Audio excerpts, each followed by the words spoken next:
Zelos Podcast is sponsored by Kinetic IQ, where intelligence meets motion.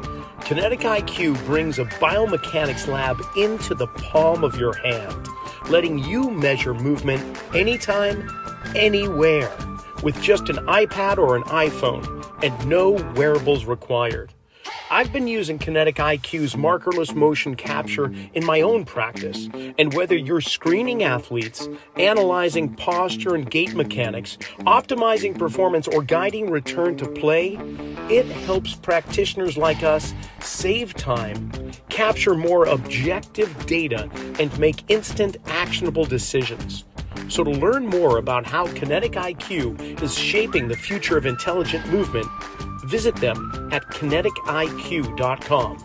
That's KINETIKIQ.com. You know, I can't tell you how thrilled I am to have Metabolic Elite be one of the sponsors of the Zelos Podcast. You know what makes Metabolic Elite different is their commitment to real results. I've seen a lot of supplements and performance enhancement things over the years, but they pair clinical experience with innovation, like Lipitab, their proprietary solid-state liposomal delivery system. It's a chewable format which enhances absorption like nutrients like BPC 157 and synapses. They're delivered more efficiently in the body, supporting recovery, focus, cognitive health. Their formulas go beyond the basics, solving performance health challenges at the system level. Every product is tested for quality, it's backed by research, and trusted by athletes and clinicians alike. So learn more at metabolicelite.co. And you can get 10% off all of Metabolic Elite products by entering the coupon code ZELOS, Z-E-L-O-S.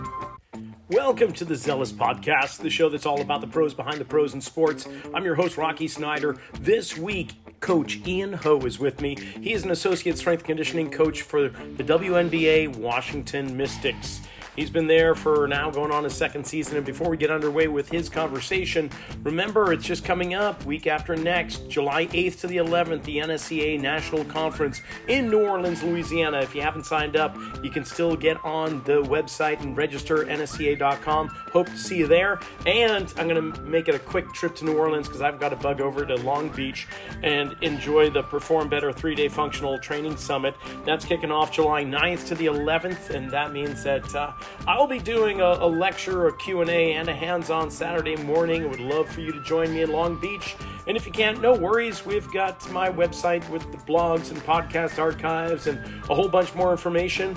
Maybe at the end of July, on the 29th, you can join Bobby Aldridge and myself for a free webinar put on by Perform Better. It'll be July 29th, noon Eastern, 9 a.m. Pacific, but we'll give you more information as we get closer and closer. Don't forget to subscribe to the channel if you haven't already. Tell a few friends and enjoy this conversation. Ian, first off, welcome to the Zelos Podcast. I know we are going to kick this one out of the park with our conversation just before hitting the record button. I just have that feeling. So first of all, Coach, welcome. Welcome to the Zelos Podcast. All right, thank you, Rocky. Thank you for having me here. Man, it is a pleasure. I've had you in my sights for well over a month now, and we've got a time where you're in the middle of the WNBA season. You're just coming off a 3-game win streak with the Washington Mystics. You guys are climbing the ladder up in the standings. So first off, congratulations on that and having a stronger season halfway through. But I want to know who Ian Ho is. Like, where did you come from? I know you went to North Carolina, Charlotte, and you've done some work here and there, but give the listening audience and myself a little bit of a rundown about your career path. Yeah, so I come from Taiwan, a small island in Southeast Asia, and I was born and raised there all the way through high school. I played basketball, decent, not fantastic to actually have a playing career out of it. And I was just very curious as a kid, to try to learn anything about the sport. So I decided, I love basketball. I might as well go to the country that's big on basketball. And, so I went to University of Kentucky at the time. All the top draft pick and all that came from there. So I was like, yeah, let me get close to them and then figure out what they're doing. And Yeah. so I went there for my undergrad. Spent 4 years there, and then so when I got on campus, I started uh, as a kinesiology major student, obviously as most of the strength coaches out there. And then, but at the time, I wasn't sure what I was gonna do. 18-year-old who would know they were gonna be a coach going, as a career. So I was just everywhere. I started as a practice player with the women's basketball team there. Uh, Fortunate enough to go against WNBA All-Star Ryan Howard for years. Uh, she got me into a lot of trouble to the coaches. They would be like, Ian, can you please guard harder? I'm like, I'm trying my best. And so that was some fun story back there. And so I was all over the place. I assisted the video coordinator to cut film in the video office. I talked to the strength coach whenever I can. I talk to the athletic trainer whenever I can. So just kind of learn everything about the program as best as I could at the time. And then I'm an international student, so moving my career forward, I needed to just kind of started with the academic side of things. So I decided, well, when I graduated, if I, go deep into, let's say, a physical therapy school or an athletic training program, I may or may not have the chance to still be with basketball team because that could be out of my control. So I my senior year, I tried to network and explore around different options, and UNC Charlotte pop up. The strength and conditioning program there helps students to line up internship and around the area and all that. So I was thinking not many masters student would have my experience in basketball, so the chances for me to go there and land an internship with the basketball team is pretty high.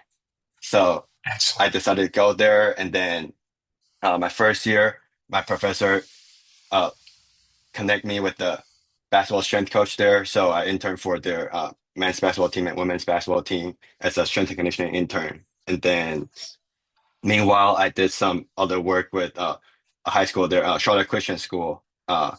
It's a private school. They had with their strength and conditioning internship. I was helping with all sports, so they helped me out with a few of my later stops. So that's Excellent. what I did for my academic career here in the US. Undergraduate degree at Kentucky, and then master's degree at UNC Charlotte. And then Wow. and then there were 2 summers that I spent back home working with the national teams there, and that helped me out with learning the.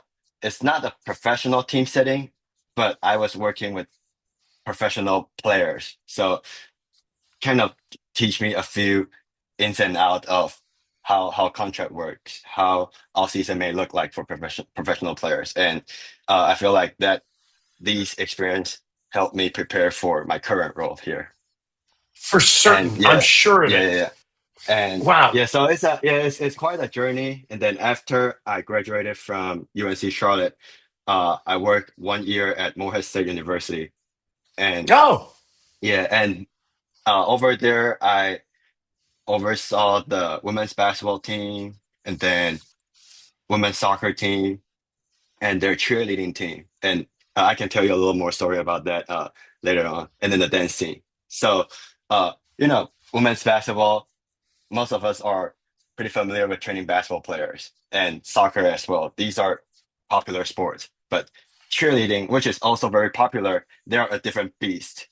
When I so get, yeah, different. There's so yeah, many different positions. You've got the throwers, the base. It's just so many different body types on a team compared to like yes, basketball. You pretty much got all the same body types, just varying in height for the most part, but skill levels and aerobic requirements and everything else. But cheer, oh man, that's like Noah's yeah, Ark as far as I'm concerned. You just got yeah, so much variety there. That must have been a blast. yeah, it was. So Morehead State University, they have one of the best cheerleading team out there, and they had, I think at the time when I was there, 130 athletes. So when I Oh. started, it was all me looking at 130 bodies, and then we have the 300-pound male base who lift way more than I do, and then And then we have the tiny flyer who are like 95 pounds. So it's, as you said, all type of body type. And then I had no idea about that sport coming into that job. Like I know they, they throw people up, do fancy stunts and all that. And that's about it. And then so when I got there, my first thing was I went up to the head coach saying, well, we have these all different types of body. Like, how do you want me to train them? And then so obviously he explained the different position to me a little bit, and then what the needs are for individuals. And then it happened to be by a practice. And then so they had me try a backflip, Oh, which was a disaster. I flipped, but I did not land well. And then so that's where I know, all right, I need to lean on the athlete to tell me how they would feel doing their sport because I cannot feel that at all. Like when I went up, they said, yeah, your jump look fast and powerful, but after you start spinning, like it fall apart. I'm like, yeah, I have never really spun my body like that in the air before. So that's a funny story that, that's great. Oh yeah. my gosh. But I can see, honestly, there's some carryover into basketball. Quick question. You said you really fell in love with basketball growing up in Taiwan. Who were your heroes? Were they NBA players? Were they national players in Taiwan? Who you're looking at? What games were you watching? Did you have a team specifically that you were rooting for? Yeah, so when I grew up, well, it may make you sound a little aged, but I was born in '99, Oh, and damn. Yeah, I'll get my wheelchair later, but go ahead, yeah, keep going. so when I started to have some memory watching basketball or like just memory for anything, it was the '03 class. So LeBron James, Ben Wade, Okay. that class came out, uh, and then so the run that I remember was the Miami Heat championship. That was the first kind of NBA season that I have memory of. Very inspiring, a 3 year uh pro player carry a team to win a championship and all that. That's kind of my very first wow in basketball. And then obviously when I got older, there were some other professional players in Taiwan that inspired me as well. But the the I would say the biggest inspiration of knowing a Taiwanese or an Asian can be, you know, standing in the top league in the world would be Jeremy Lin. He took off. The Linsanity was when I was in middle school, and then so that's when that's what inspired me knowing a Taiwanese person. Obviously, I can't do it as a player, but Sure. whatever I could be, there's a chance that I could be around, and so yeah, that's that.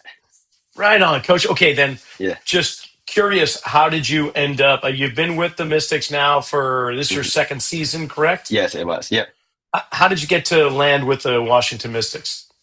So it started with going to conferences and meet people, and then one of my mentor that I connected with through a conference knew about this opportunity, and then asked me if I was interested. And at the time, I was more hesitate, and then knowing that this will be a great opportunity for me to do what I eventually want to do, and so like after that, it was a very quick process. I didn't even have the chance to process at the time, to be honest. I got that reach out message in 1 week. The next week we did an interview. The following week I flew in person, and then the week after I was here. And so like I Really? didn't really have yeah, so I didn't really have time to process it much. And then it was a dream come true moment for me to land the spot. And so really I would say no hesitant at all from knowing about the opportunity to moving here. Wow, fantastic. Yeah. And that's great. And of course, you've got quite a roster. I mean, I don't necessarily I don't talk about specific athletes on this podcast, and we don't. I just make it a point not to bring up anything dealing with them. But with that, I also happen to love your rookie center, and I'm very excited for the future of your team. So, and there we go. I didn't name names. I just said one thing Yeah, there. But how is it different for you now that you're with a professional level WNBA team, which just a couple of days ago celebrated 29 years of league anniversary, maybe not the team itself, but how is it working with this caliber of players compared to, say, college level? What are the biggest differences or maybe even challenges that you face? yeah. So obviously at the college level, you don't really get players this tall. And so I mean on the men's side, yes, but it's different. And then also one thing I would say though, as a strength coach at the professional level, like we do what we do, but we did not help the player to get to this level. Like the people that helped them got them here.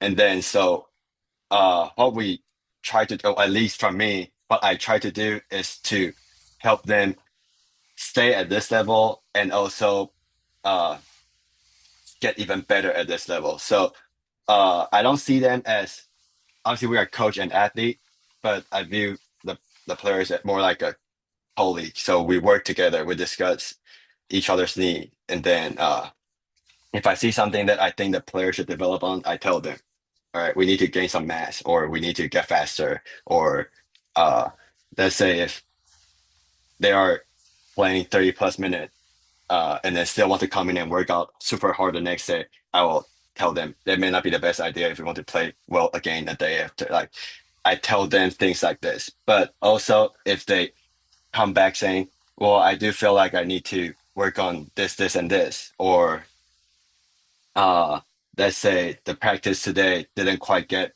what they want to do, they want to accomplish, then uh I do my best to work around what their requests are and also what I feel like they need for their development. So it's a lot of discussion and back and forth between me and the player that I directly work with. What do you typically do for like game day plus one?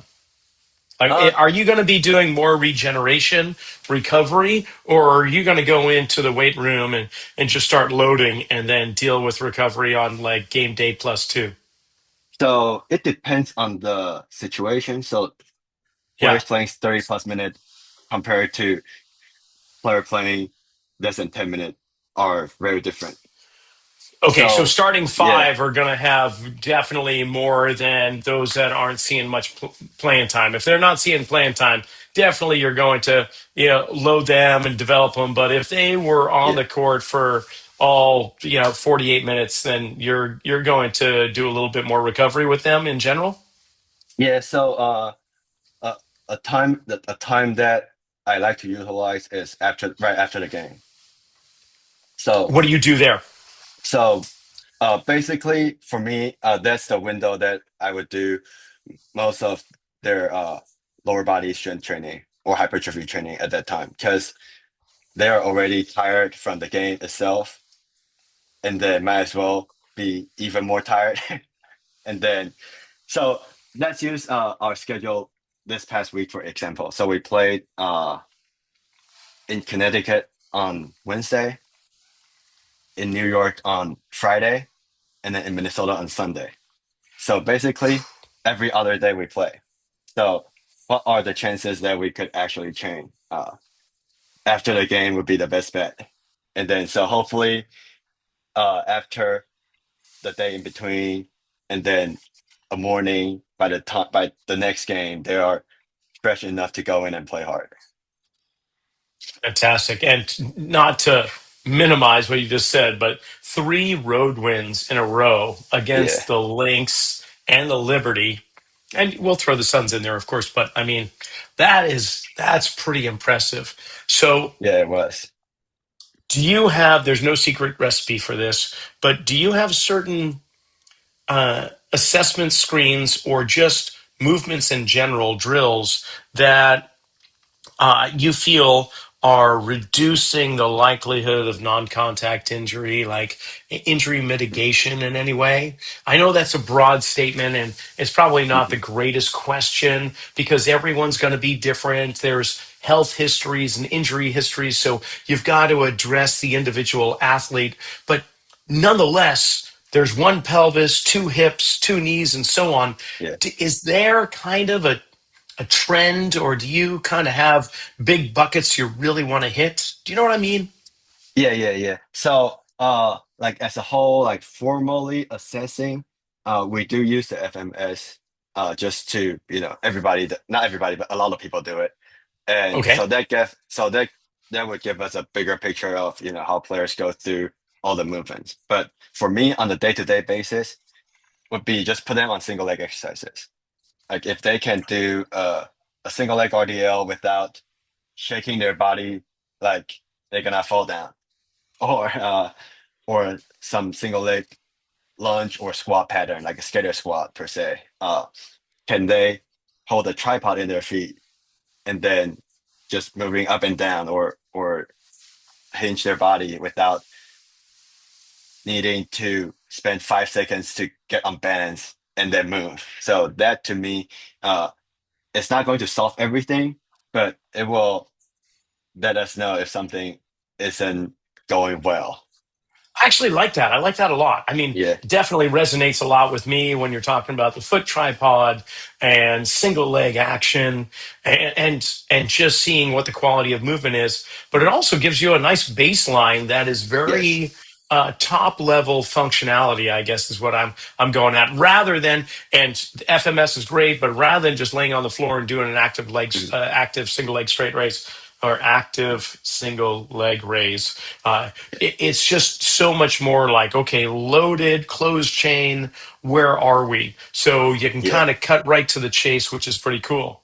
Yeah. And Uh, that even body weight does a job. It doesn't always have to be loaded. Yeah. Now, considering that they're only dealing with their body weight on the court too, I think Yeah. that's the other thing, coach, is load management. I think that is the never ending kind of holy grail that so many Mhm. strength coaches and other stakeholders like the athletic trainer and the physical therapist and sport coach, skills coach, like load management is one of those things. Everyone's going to have a different degree of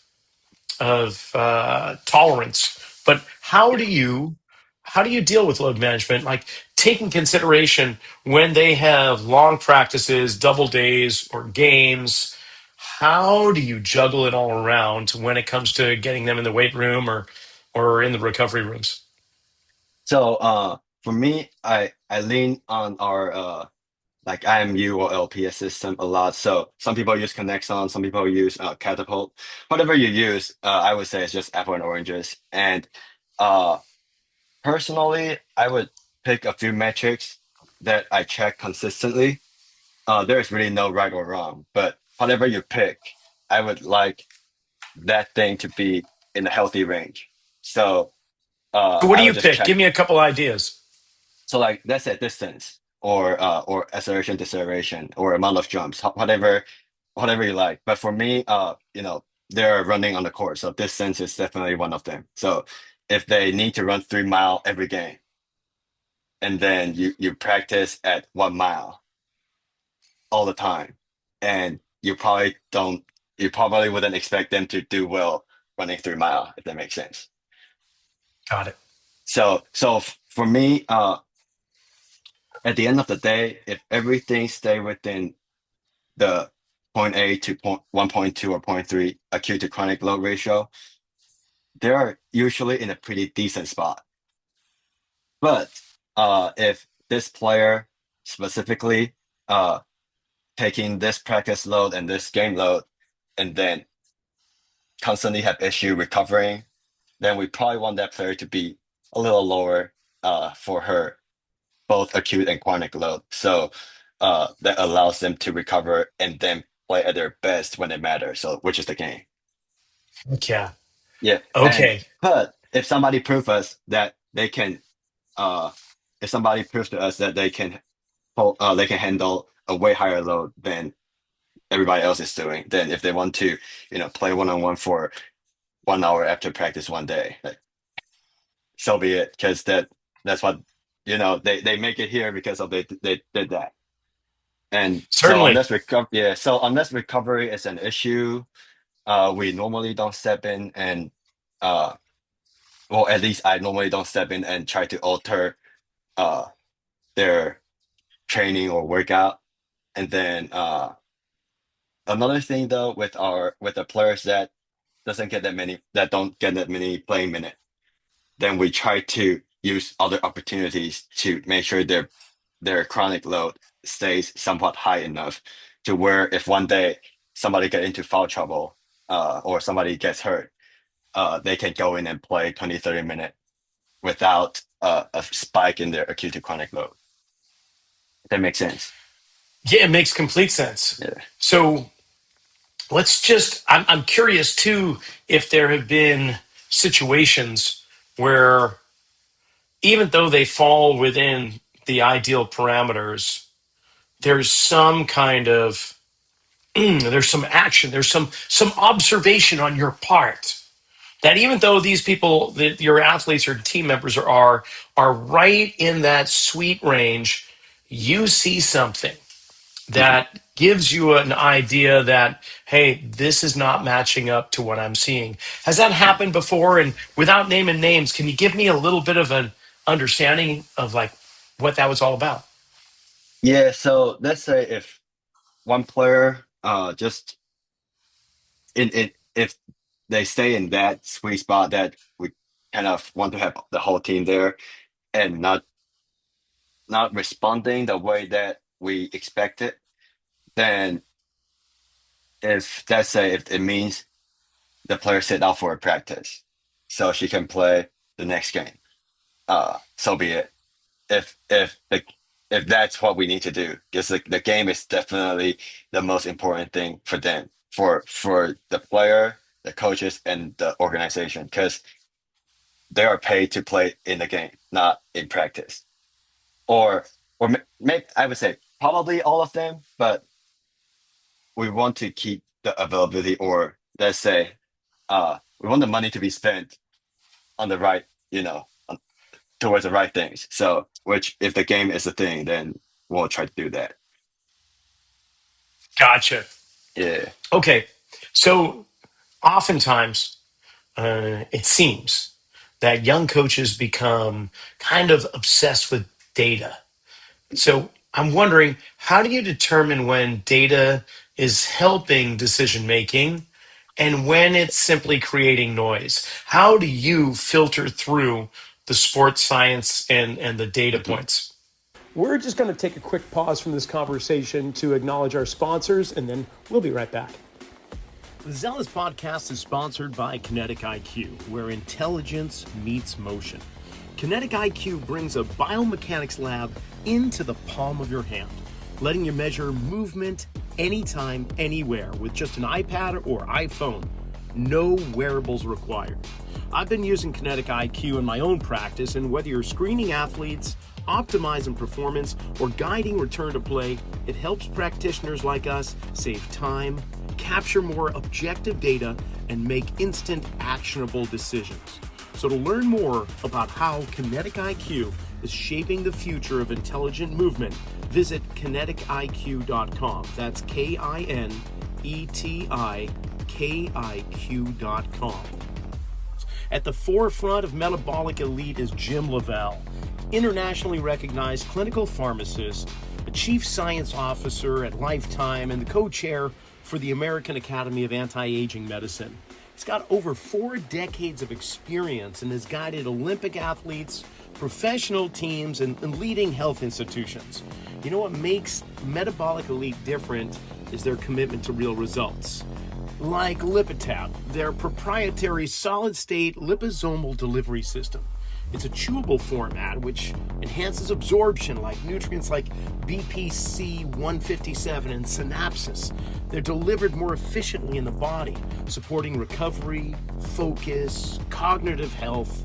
Their formulas go beyond the basics, solving performance health challenges at the system level. Every product is tested for quality, it's backed by research, it's trusted by athletes and clinicians alike. And you can get 10% off all of Metabolic Elite products by entering the coupon code ZELOS, ZELOS. I'm usually the person that goes to the coaches saying, "Hey, this player, we may need to hold back so we don't blow up her load, and she may feel sore after or tight the next day." And I think sometimes that's helpful when it's how do I frame it? So when it's a situation like that, when we are very carefully monitoring a player's load, then that helps. But that said, if this practice is so critical that we need the player for, you know, 2 extra minutes of a scenario that we will use the next game, then at that point, this data probably should be, I wouldn't say ignored, but should be set back for a little bit so we accomplish what the sports need. And then we can figure out where else we can, pull back on the 2 minute that she gets on the court. Does that make sense? Gotcha. Yes, it does. It Yeah, does. so let's say Definitely. if we want to, yeah, so if we want to figure out the out of bound play that we want to run for the game tomorrow, and that player already hit the cap, and unless it's a medical hard cap, so if it's a rehab situation where we're like, no, today she is not running more than, let's say, 2 miles, then yes, then that player should be done. But if it's something that's just negotiable, let's put it that way. If it is something that's negotiable, we would let the sport coaches take care of what they need for the game, and then let's say the next day, maybe tomorrow morning, the shoot around, this player can sit out for one of the trips that we go full court and run a couple plays like that. If that doesn't matter as much as what we want to see in practice, then we can adjust things like that. So kind of just a priority of things. Sometimes data help us to make good decisions, but if that decision is conflicting with the bigger picture, then that's for me, that's where we want to pull back and then be smart with both the communication and then how much involved we want to get in uh, with, let's say, it impacting the flow of practice. Because that does happen sometimes. Coaches would come to me sometimes asking, what's the load for the team and so and so. And if that happened a lot, it just breaks up the flow of practice. And then coaches would get upset if a player hit a load before or way more than what they expected that the practice should look like. Does that make sense? It does make sense. It totally Yeah, makes yeah. sense. So Yeah. those are the things that I have learned, and I would say grow a lot at this job because uh I do that quite a few times, and then now I have learned to set back sometimes, let the coaches do their thing unless something is really off the chart that we need to communicate. Try to let the sport take care of uh what the needs are. Beautiful. Okay. When it comes to the athletes, there Hmm. are going to be some who continue to improve, and then there's going to be those that seem to be stagnant Yeah. despite having amazing talent. What separates those athletes in your mind? Mhm. I would say sometimes it's luck, sometimes because Yeah, yeah, because sometimes players can just be very gifted and they can do minimal things and have great outcomes. And sometimes player may just plateau early on and they try everything they could and things just don't go as what we thought uh, the outcome would be. So uh, I would say luck is one thing, but we always try to fight that. We always try to of make the course. uncontrollable, the things that we cannot control in our control. So uh, I would say the players that I have seen, well, that's just speaking of my 2 years in the league, so not a lot of experience, but the ones that I have seen having the best outcome is the one that show up most consistently and sticking to the plan. So as I mentioned earlier, the planning process is not just myself thinking we should do this, this, and this. It's myself thinking there are a few things that I want to work on with the player, and then the player also involved in some level of discussion, so we get on the same page. We're doing this, and then so every time we see each other, uh, even when it's hard time, let's say if it's coming off a bad loss, uh, and then post game, we still got to see each other in the weight room. Too bad. Doesn't matter if you score 0 or 20, we're still hitting our squat. And then Yeah. so some players, I mean, emotion definitely get in the way, but some players just show up regardless, and then they may take some time to calm themselves down to get back to work. But the ones that show up the most consistently, uh, I would say have the I wouldn't say best result, but the most predicted result that we were trying to get. Okay. So Yeah, consistency and adherence, yeah, essentially yeah, yeah. the buy-in. How about this? You mentioned single leg exercises in regards to the weight room. Yeah, there's going to be some main fundamental lifts, such Mhm. as squats, probably push press or some type of clean, and that's pretty homogenous from one team to the other. What varies for me and my understanding uh, are the accessory lifts, the the single leg, the unilateral or contralateral complexities that you feed into your athletes. What I guess I'm wondering, what does it look like in your weight room when it comes to accessory lifts?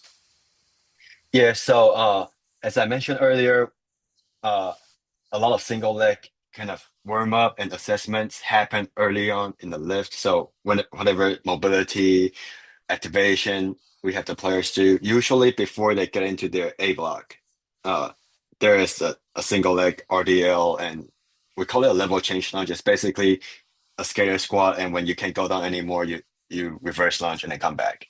And so these are the exercises we try to see on a daily basis. And so that gives us the kind of a daily screen type of situation. And then moving into our actual lift, obviously like the basic things, we bilateral squat. Uh, every Personally, I try to do it every week, but if schedule get in the way, I will still try to make sure that we touch it as frequent as I can. And then we also single leg squat, so like s- basic split squats or skater squat. So all kinds of double leg, single leg movements. And then one thing that I find very not that common out there, but I happen to program it a lot is single leg jumps. So uh, could be a single leg box jump or just hopping around the cones, going forward, going laterally, medially. Just so because the player they will jump over the place on the court. So I make sure they jump under control in the very simple controlled environment in the weight room, and very start very basic. So every jump I ask them to stick when they start, and then when they find their balance after a few weeks, I would have them just continue the movement and see how well you stay on balance when it's faster or higher or farther. And then so I do a lot of that as plyometric and also accessory in a way. So single leg strength exercises and also single leg plyometric exercises. Those are the one that I always keep in my program. So make sure that the players are doing that well with me before they go out and have to read defense or react to offense when things are out of their control on the court. And do you throw like the resistance bands around the hips or anywhere in the body to feed a different force vector into it, or is it primarily just ground reaction force that you're feeding into? Yeah, so to begin, so like let's say from training camp day one, everybody is doing body weight. And then later on when players get better at it, we sometimes put like a 3D strap. The basic weight is just around the waist, like a bungee, and then they go against it. And or we would just have them turn around, actually use a 3D strap in the 3D setup, and then go in different directions just so they have to fight against different resistance, and hopefully that helps them to land better when they got knocked around on the court. Cool. Nice. I like that. And it's multi-dimensional, multi-planar, and you're not Yeah, just kind of just staying in that sagittal flexion yeah. extension. How about this? I don't think I've ever asked this question, but there's so many times where players go to the floor, usually getting bumped under the boards as they're going for a layup or they're trying to get the board and they're going down. How much time, if any, do they spend practicing or conditioning themselves for that type of ground contact, like full body ground contact? Are you doing any type of kind of conditioning on how to hit the ground with the least amount of potential injury? Oh yeah, so we do a lot, probably way too much. I would say way too much, but way too much for the players. They get irritated sometimes of snap downs, double leg, single leg, jump lunges, and then those are like the basic ones we do pretty often. Basically, every game day in the warm ups, we throw in one of that, and then uh, and then in their actual lift, like death bending, going forward, laterally, landing on one leg, two leg, and then all kinds of direction. That's we do a lot of that within our setting. Not a lot of volume, but sprinkle enough for them to be mindful when they land, at least in a controlled manner. When they're out there going crazy to get a rebound, I'm not sure if they're even thinking about landing at that point. But in a weight But room, when their yeah. whole body comes down onto the ground, Oh, you you're mean you're oh you mean like oh you mean like like landing when left on their the hips shoulder? and their Oh, spine and I see. shoulders and so on, are Yeah, you doing any type of rolling techniques so that they get more familiar? Because my days of studying Aikido, granted that was many years ago, and I hate to say it, but before you were born, but there you go. I was studying Aikido and it was a tremendous amount of rolling practice. And I just yeah. wonder how much the professional athletes do of actually practicing getting familiar with ground contact with everything but their feet. I see. Yeah, that part I haven't explored enough with my current role to do that just yet. But I have done that in some other setting. But Okay. this one, I because so our work today, they are just coming in and out. They go to treatment and they come to us and then they go out on court for their individual. So it's for me right now. I haven't have a grasp of introducing that with our logistic and workflow just yet. But thank you for reminding me that that will be something that No I'll worries. add I'm to my just program. curious. Yeah, yeah, but yes, Okay. that's definitely something that's kind of in my bucket that I haven't take out just yet.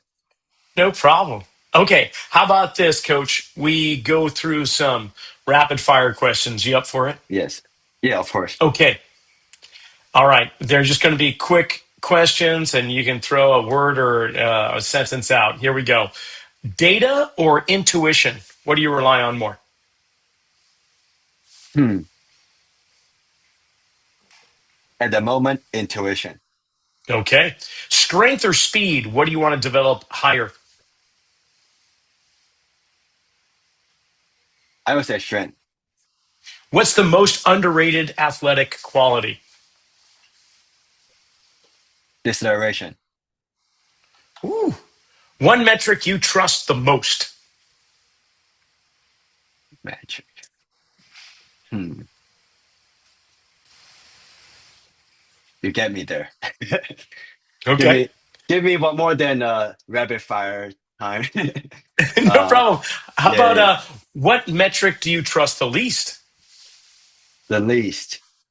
Uh, just jump height itself. Okay. How about recovery or training? Which gets more neglected more? Recovery. Nice. Best coaching cue you've ever heard. Figure it out. Oh, I love it. What breaks down first under pressure, the body or the mind? Oh, I would say mine. Cool. And one habit every young coach should develop. Repeat that again. What's one habit that every young coach Uh, should develop or train in themselves? one habit.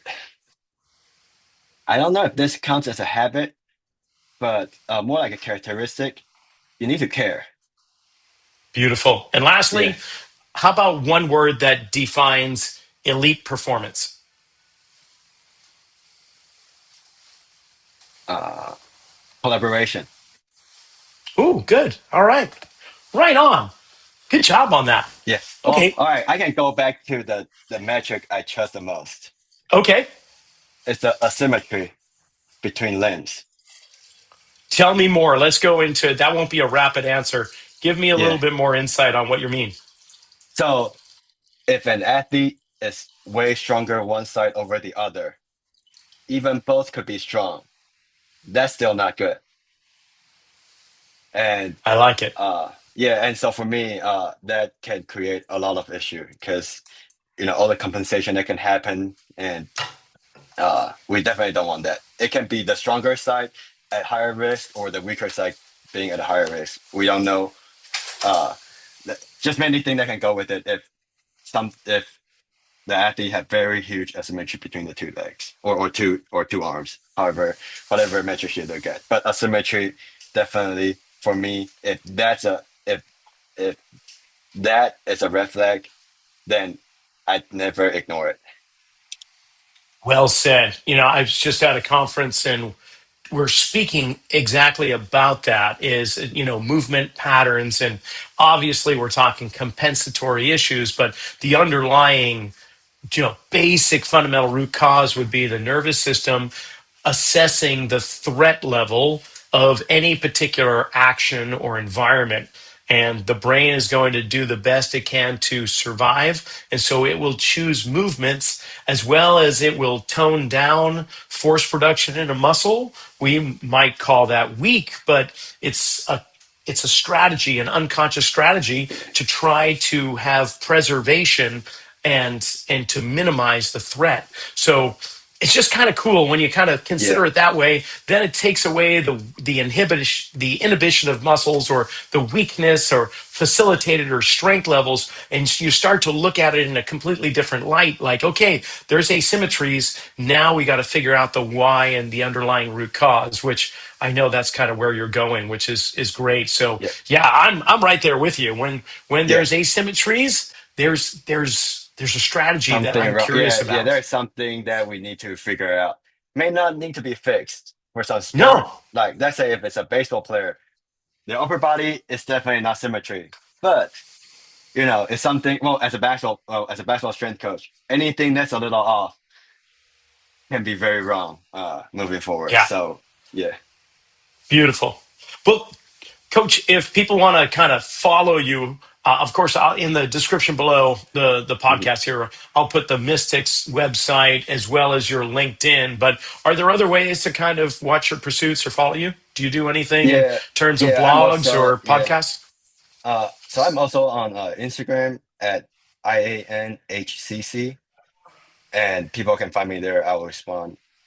I think I'm better there than on LinkedIn because there are just so many people uh, sending connection invites and all that on LinkedIn, and a lot of Yeah, ads as well. So I get back to people like when you reach out, I get back, but I have to filter through a few other advertisements to find the one that's actually reaching out for I me. hear you. Yeah, It happens to me too. It's crazy how much yeah, is out there. yeah. Well, this is fantastic. I honestly, I can't thank you enough for putting a little time aside. And if we can connect when the Mystics come out to play the Valkyrie, man, that would be great. I would welcome that opportunity. And now I'm just going to follow your team a little bit closer and see how you're doing. And right Yeah, now. of course. Thank you. Uh, Mystics and Valkyrie are kind of neck and neck where they are in the standings, so that'll be great. Yeah, Yeah, yeah, thanks again. This has been yeah, great. of course. Yeah, thank you for having me. And then once I figure out the details of my schedule in San Francisco, I'll let you know. And then hopefully we can connect. And bam, just like that, the conversation's over. But I don't think it's really complete.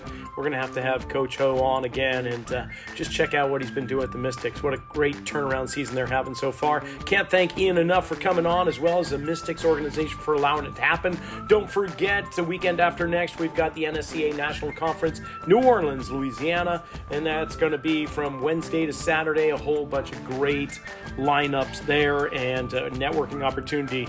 Be sure to register at nsca.com. While you're online, hit the Perform Better's website because they've got their 3-day functional training summit happening at the same weekend in Long Beach. So if you can't make it to New Orleans, get to SoCal. And then they've also got one Providence, Rhode Island in August. Check them out online at performbetter.com. Hey, if you haven't followed me on Instagram, I would really love it if we can connect that way at Rocky_Snyder. And we'll just see you next week. Remember to check out metabolicelite.co. Check out all the products they have on their website. Synapsin Pro is something I've been using to help stay focused without having to over-caffeinate myself. It keeps me in the zone so I can just really hone in on the things I need to achieve without feeling like, man, I gotta reach for an energy drink every 5 minutes. Metabolicelite.co. And don't forget, Kinetic IQ. They've got markerless motion capture for morons like me. I can use their product with my iPhone or my iPad. I can look at posture analysis, movement analysis of any exercise, gait analysis. It gives me everything I could possibly want when tracking people's movements. So, check out kinetikiq.com.